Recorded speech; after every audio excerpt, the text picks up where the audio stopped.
Hi guys. I don't know kung diin ko mag-start, no?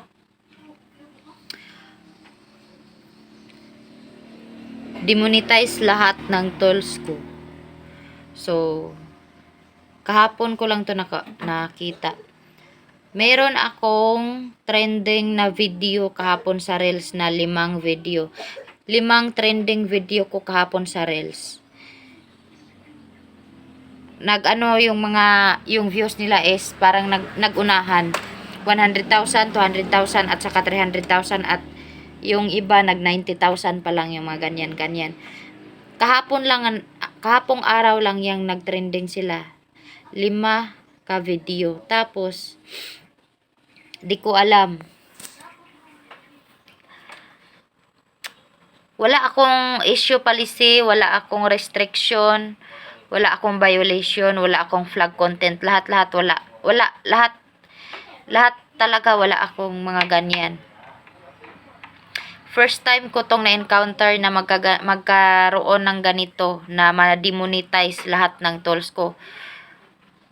Nasyak ko kahapon sa nakita ko na demonetize na ako. So, sa walang dahilan. So, alam nyo ba, para sa akin, hindi naman reason yung inano ni Mita. Meron siyang dinilit post sa admin page ko. So, yung admin ko, yung account ko mismo, yung profile, nag-post ako about dito. So, ang sabi ko, kasi kahapon, ang trending ng mga video ko. So, kapag trending yung mga video mo, ang daming followers, ang daming magpa-follow sa'yo. So, kahapon lang, Sabado, nung Friday, 95 pa ako. So, kahapon, 97,200. So, tapos, sige ang followers, pasok ng pasok.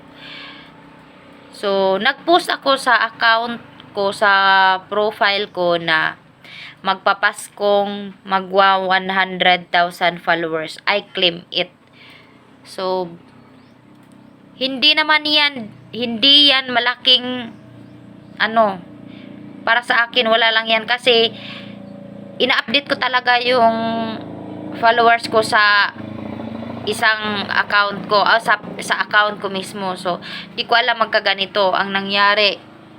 Dinilit ni Mita yung post ko na ganyan. Parang hindi naman yan big deal yung mga ganyan. Dinilit niya, ewan ko kung anong reason bakit ako na community standard sa post ko na yan. Hindi nga ako na community standard sa mga ginagawa ko sa Reels. Bakit sa yang ganyan na community standard ako?